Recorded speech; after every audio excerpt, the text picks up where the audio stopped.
Every year, the month of September is recognized as Recovery Month, a time to raise awareness about substance abuse, promoting treatment, and supporting the providers who make recovery possible.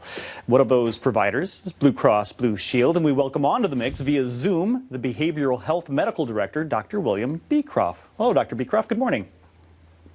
Good morning, and thank you for the time today. Absolutely. It's an important topic to talk about. I'm glad we are able to find the time to do this. Let's start with the basics. Substance abuse disorders. What are the concerns in this area, and well, specifically, how do you define that? Well, substance use disorder is really where the utilization of substances is somewhat out of control for the individual. That people are really focusing their entire time really looking for or obtaining a substance. That's when they really get to the point of severe substance use disorder. But it can also be problematic substance use disorder, where the binge drinking gets a little out of hand, or you do things under the influence of a substance that you would not normally do that could be embarrassing or offensive to people you're with. So there are many different types of levels of these disorders. How prevalent are these kinds of conditions in our area? It's really quite common. There's about 20 million people in the United States that have substance use disorder. And when you start looking at other medical illnesses, and this is a medical illness, it has mental health consequences and effects, but it is a medical problem. It's about half as prevalent as diabetes, which is the most prevalent chronic disorder in the United States. So obviously there is a need for supporting recovery systems.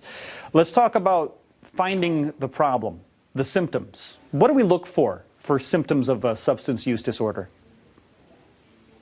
Well, it's just as I kind of described, it's when uses of the substance becomes out of control for you.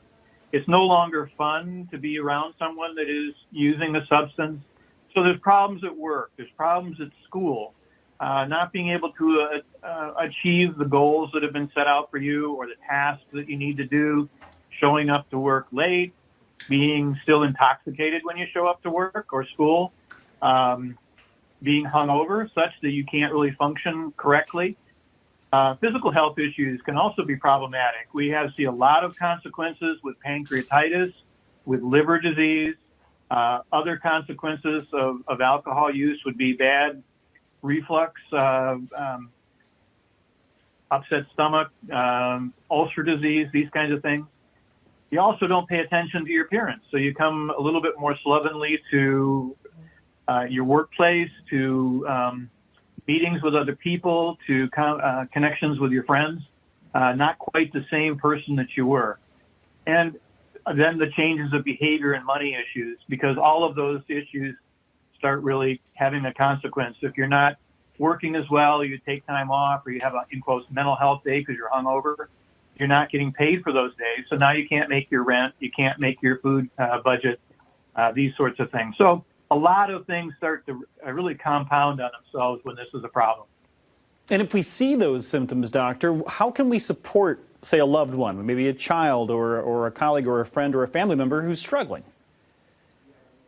Well, I think the first thing, and this is after 35, 40 years of practice experience before I took this job, is you can't make this a personal issue for them. This is not a failing for them. Being able to point out the problems that they're having and really looking at that this is something that can be fixed and how to be able to be supportive and helpful for them. Looking at inviting them to things in the family or other social activities that would keep their hands busy so they're not going for, a 12-ounce curl, getting a beer or whatever it is. If they're busy doing other things, they're less likely to be abusing or using substances inappropriately. This is obviously something that can affect the whole family. So if anyone watching right now may be struggling with this or knows someone who is, how can they get more information? How can we support the recovery that you do there? We have a lot of resources on our webpage, BlueCrossBlueShield.com, and you go follow the radio buttons to our webpage about this topic. You can always contact the number on the back of your card. There's lots of community resources, Al-Anon. is a really good resource for significant others. Alcoholics Anonymous is a great resource for the individual that has difficulty, and being able to get there online, it's made easy. You can do this by virtual means. You can go to a meeting. You can be able to download their pamphlets and that sort of thing to learn more about it. So there's all kinds of ways of being able to get the resources for how to get help and how to get moving forward in this regard.